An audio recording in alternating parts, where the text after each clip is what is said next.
Hey, hey, hey. Time for another Out of This World story from rSpace. Is it possible to let sleeping dogs lie, or should we wake them from their slumber? Let's talk about that today on rSpace. A tell-all DNA test confirms our first OP's suspicion. Spouse probably cheated on me 25 years ago. Does it matter now? About 25 years ago, I was in the military and was on a 2-year assignment, a day's drive from where my 38-year-old wife and I lived. We had been married about 20 years at that point, so I only came home on the weekends. After the first year, wife started telling me to just stay there and not come home until my assignment finally ended. I refused and continued coming home on the weekends. She started treating me very coldly and not wanting to be intimate on those weekends. Then, after another 3 or 4 months, she started randomly accusing me of cheating on her and continued being cold towards me. When my remote assignment ended, I was given orders overseas for 3 years. So, I started preparing to rent out our house and move my wife and teenage sons. My wife constantly fought with me about it, saying she did not want to go and that I should go by myself. Also during this transition, she was still cold and distant. My kids wanted to go, so she finally agreed to go.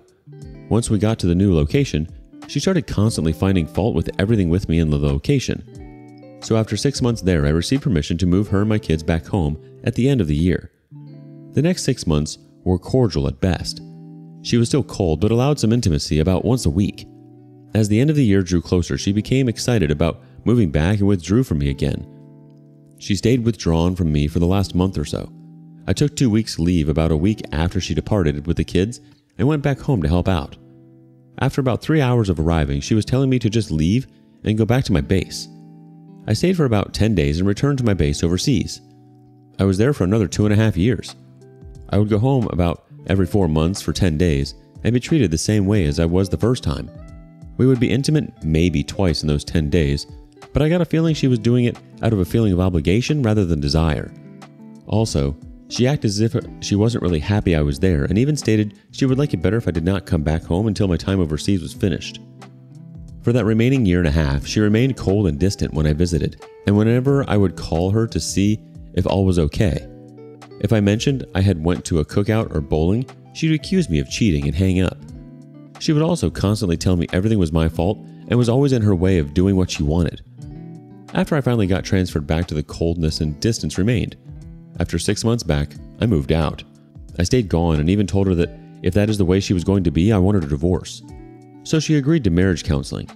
We went, but it was mostly a joke. She blamed her coldness and distance on me not understanding her and what she wanted. So I moved back home and just ignored it from then on. I left the military and got a job that required constant traveling. Now, 25 years later, we are both in our 60s and retired. I have a lot of time on my hands now and time for self-reflection. Hindsight is almost always 20/20. Now I question her actions as I look back and analyze them. Various articles I have read from persons who analyze cheating spouses. My wife's actions back then fit the pattern given by other cheaters. Even though I don't have the proof or smoking gun, there was plenty of smoke. Over the years since then, some of her friends and previous coworkers have made snide remarks about her possible cheating during get-togethers while the alcohol flowed.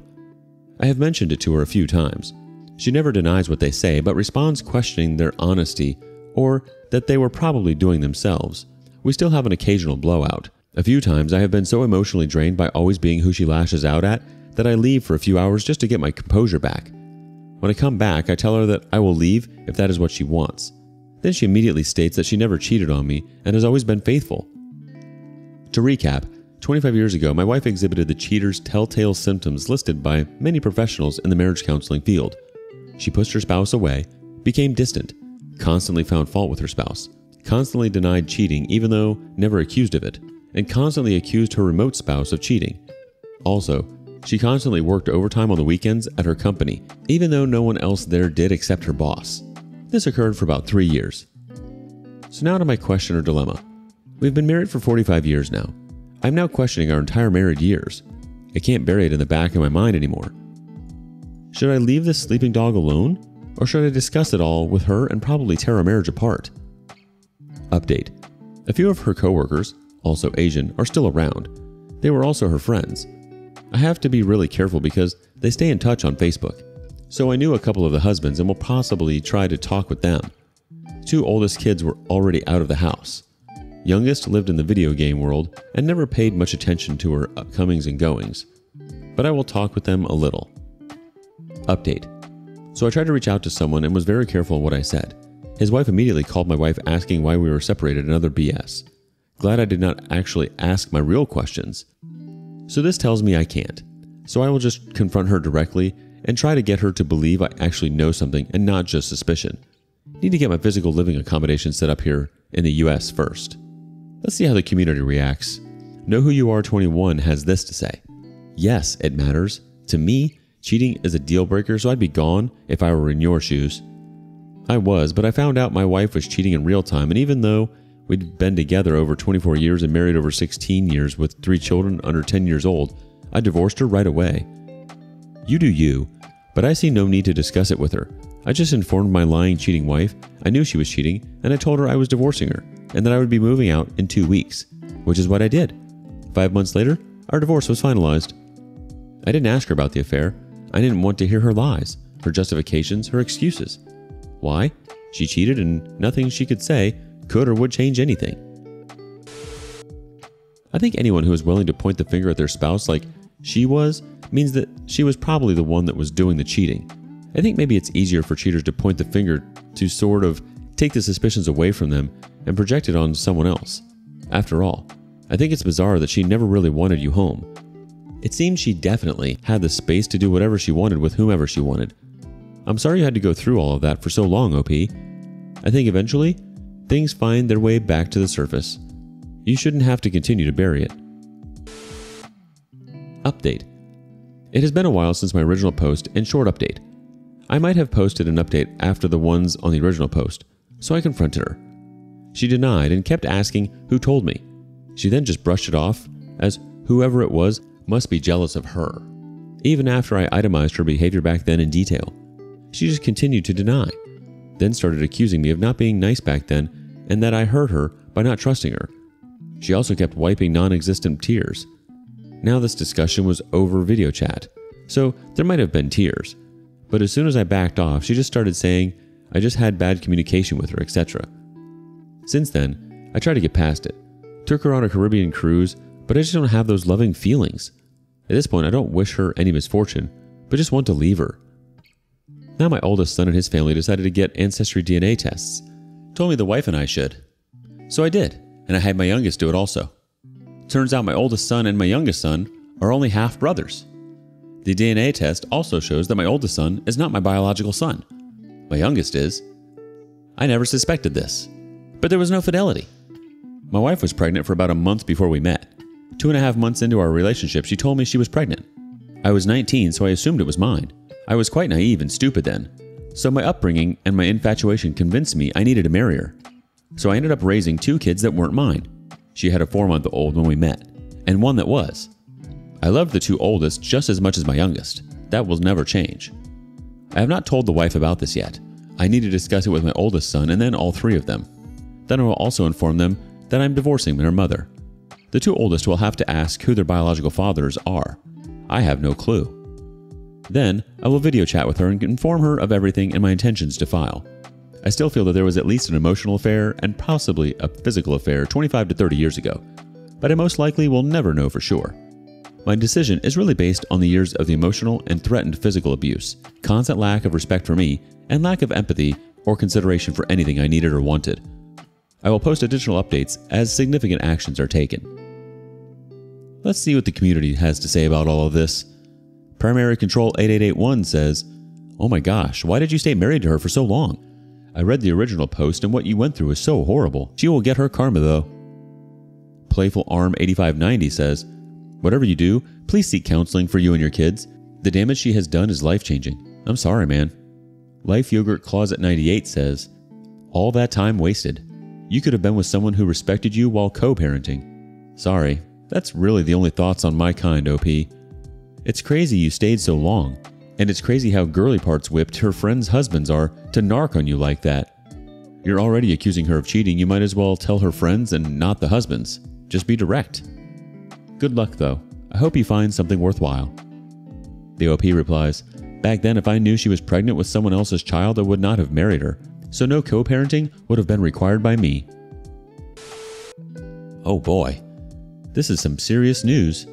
I feel like this information alone is enough to come to a conclusion about whether to stay or go, OP. At the same time, it's a shame your kids had to find out this way. Last update. At the end of my last update, I was going to tell my kids the truth and then the wife. I told my kids that 5 days ago. It was pretty tough. All of my kids took it pretty good, but I think my oldest son may still be processing it. I also informed my oldest child their paternity, also not shocked at all. I do not know if their biological dads are the same individual or two different men, so the oldest child will get a DNA test also. I told both of them to ask their mom. Hopefully she will remember and tell them. I decided to just text my wife instead of video chat. After 40 plus years, I knew that would end badly. I would probably lose my composure and blow up. That would not have helped. Also, I'm pretty emotional over this. The text was short and to the point. DNA test, child is not mine and only half sibling to the youngest. I stated I did not accept being lied to for 40 plus years, that the marriage was over, and that I was filing for divorce. She replied shortly after that. I did not respond to any of her texts. First, it was a misunderstanding about her lying to me and that she did not know. Then it was just us having bad communication. Then she was sorry I had so much hate for her, and she would sign the papers and hoped I would find someone to make me happy. Next, the blaming me for everything and that I never cared and never trusted her. Still, I did not respond. Then the anger really kicked in and she agreed the divorce would be best and to get it over with. All of her texting was over about 2 days. Then there was a lull for a day. I texted her that I would only text her regarding the kids, grandkids, and the divorce from now on. I included the financial support she will get and how. She gets half my military and federal pensions. She asked if I would just send all her belongings to her. I said I would. Since then, it has been dead silence from her. She has contacted the two eldest about everything. I have not done the paperwork yet. We'll do that shortly. That's all for now. Oh boy. I'm not surprised that she was playing the blame game for her own irresponsibilities and infidelity. It definitely seems like she couldn't care less. It's unfortunate that she will get half of your pensions. She's the most undeserving. I'm also sorry that you stayed with her for so long, only for her to treat the relationship and the news so nonchalantly. Please take care of yourself. What would you do in OP's situation?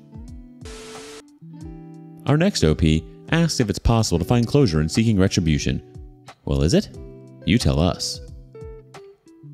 To those that took the high road, did God, karma, universe do its thing to the cheating partner?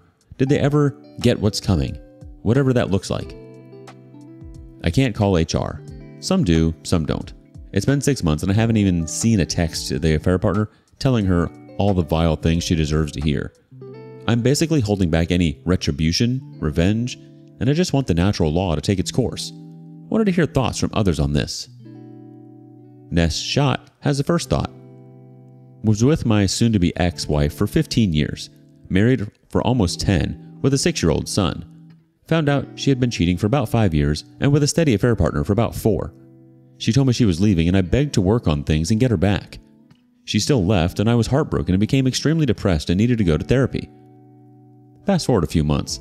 Ex moved in with her affair partner and he promptly moved back out within a week and back in with his ex-girlfriend.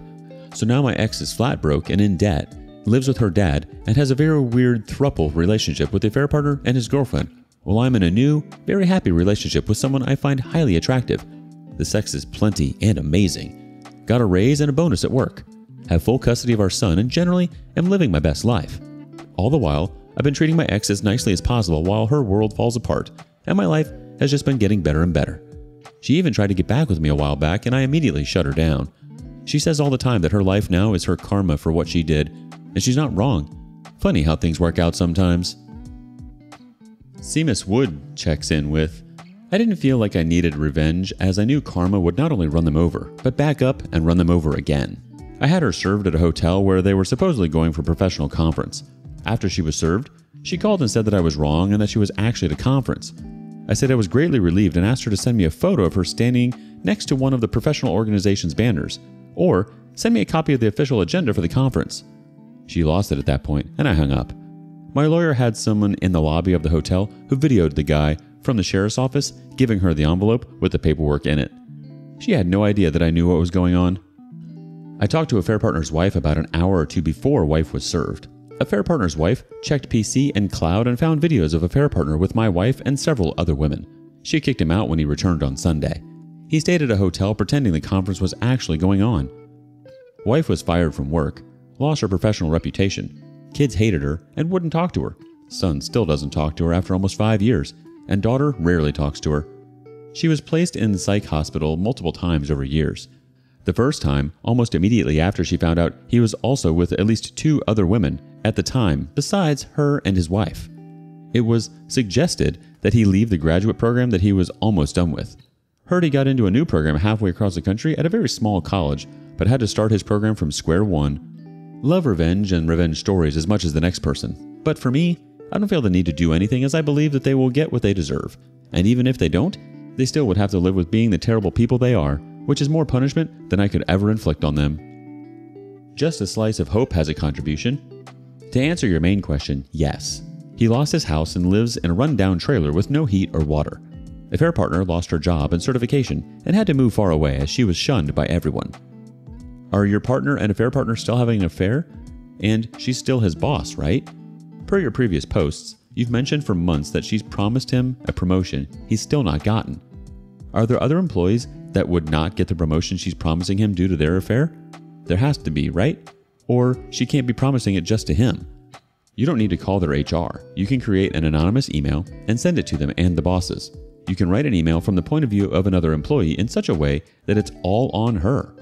That there is some other unnamed person or multiple individuals being overlooked the promotion that's been talked about due to their sexual misconduct to him. Say you have overheard the sexual advances and you're sure it's become sexual blackmail for the promotion. That you, anonymous person, want a fair chance at any promotion being offered to the company. You can hint you know she's advanced on him, but unsure if she's doing it to others too. Now, since it's his boss, she should have consequences. He might throw himself over the ledge to protect her, or he'll try saving himself and his reputation. But bosses doing this to a subordinate normally means termination to prevent a lawsuit. Let HR and the bosses deal with it. Maybe he'll get the promotion anyway due to his merit and not for having an affair. Best Program 446 chimes in next. In the same situation literally right now, my ex still hasn't signed separation papers. Supposed to by the end of the week. His affairs have all been on his job and company dime. He's literally out of town right this minute for work, either hanging with a affair partner or out at strip clubs with company people. It's a hard pill to swallow, but I truly believe karma never misses an address. I have the prize, our 7-year-old son, and I'm getting the house, alimony, all the money, a business we own, etc. The cream always rises to the top. My ex will be broke in a few years, probably love bombing someone else, and I'll be free from the narcissistic, sociopathic abuse. Hang in there. You aren't alone. Hugs. Doppelganger 2621 has the last thought. For a while, yeah, this is what I wanted. But then after a while I realized that, even after my divorce, I was still letting my ex control my happiness. Karmic justice or retribution or revenge can bring temporary happiness to a crappy situation, but ultimately, it's still letting a broken person control you. I can't even begin to describe how great reaching the feeling of meh towards a wayward spouse or partner is. We have kids together, so I can't just completely cut her out of my life. But it's really nice to never think about her. It's nice to not give a crap what she's doing or worrying about if karma is going to get her. That said, if people ask why we divorced, I tell them she had multiple affairs. I'm not going to lie to people to help her save face. But other than that, as I said earlier, I think things always have a way of coming up to the surface. Sleeping dogs don't stay sleeping. I think it takes a great deal of strength to not let our emotions get the best of us in these situations. That being said, it's totally okay to have emotion and feel the feels. That's an immense part of the healing process. What do you think? Would you say something? Would you remain silent? Let us know what you would or what you have done in the comments below. Thank you for joining us today on rSpace. Like and subscribe and hit that notification bell so you don't miss out on our next video. We'd hate for you to miss out. Oh, and if you want to listen to more stories from me, check out our lounge, where I feature a larger variety of non-cheating related stories. See you there!